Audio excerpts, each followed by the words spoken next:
Hi friends, welcome back to நிவினர் மாமஞ்சு. எல்லோரும் எப்படி இருக்கீங்க? நம்ம இந்த வீடியோவில் மோட்டிவேஷன் தாங்க பார்க்க போகிற. வீடியோ பிடிச்சவங்க ஃப்ரெண்ட்ஸ்க்கெலாம் ஷேர் பண்ணுங்கள். சண்டையில் ஒருவர் தான் வெல்ல முடியும், சமாதானத்தில் இருவரும் வெல்ல முடியும். வாழ்வின் ஒவ்வொரு நகர்விலும் நிறைய நெருக்கடிகள் இருக்கத்தான் செய்கின்றன. ஆனால் அந்த நெருக்கடிகளுக்குள் நடுவேதான் அழகும் ஆர்வமும் குதூகலமும் கொட்டி கிடக்கின்றன.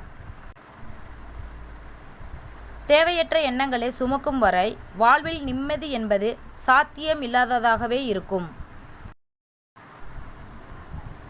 உண்மையான அன்பு என்றால் அதில் கோபம், மனஸ்தாபம், கருத்து வேறுபாடு எல்லாம் இருக்கும். இவை எதுவும் இல்லை என்றால் அந்த அன்பு நிச்சயம் நடிப்பாகத்தான் இருக்கும். பொய்யை சொல்லி 1000 உறவுகளை தக்க வைப்பதை விட உண்மையை சொல்லி தனிமரமாகவே இருப்பது மேல். மனசாட்சி மட்டுமாவது கடைசி வரை கூட இருக்குமே. இன்று மற்றவர்களுக்காக என்னை தூக்கி போட்ட உறவுகள் ஒரு நாள் நிச்சயம் உணர்வார்கள், யாராலும் என்னைப் போல உண்மையான அன்பை செலுத்திட முடியாது என்பதை.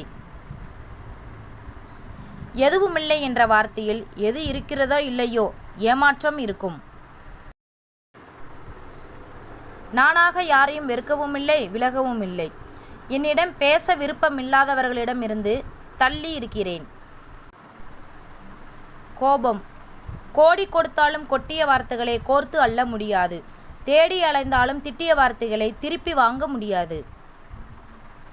ஒருவரின் செயல் பிடிக்கவில்லை என்றால் அவர்களை பார்த்து கோபப்படுவதை விட அவர்களுக்கு கொடுக்கும் முக்கியத்துவத்தை படிப்படியாக குறைத்து விடுங்கள். எதையும் யாரும் பிறருக்கு கொடுத்துவிட முடியும், ஆனால் நிம்மதியை மட்டும் மனிதன் தன்னிடமிருந்து மட்டுமே பெற முடியும். ஃப்ரெண்ட்ஸ், இந்த வீடியோ உங்களுக்கு பிடிச்சிருக்கும்னு நினைக்கிறேன். இந்த வீடியோ உங்கள் ஃப்ரெண்ட்ஸ்க்கெல்லாம் ஷேர் பண்ணுங்கள், வீடியோக்கு லைக் பண்ணுங்கள், வீடியோ பற்றி கருத்துக்களை கமெண்ட்டில் தெரிவிங்க. நம்ம சேனலை பற்றி புதுசாக பார்க்கணுன்னா சேனல் சப்ஸ்கிரைப் பண்ணி வச்சுக்கோங்க. இவ்வளோ நேரம் வீடியோ ரசித்து பார்த்தமைக்கு மிகப்பெரிய நன்றிகள். மீண்டும் மற்ற ஒரு சூப்பரான வீடியோ செஞ்சுக்கலாம். தேங்க்யூ ஃப்ரெண்ட்ஸ், பாய்.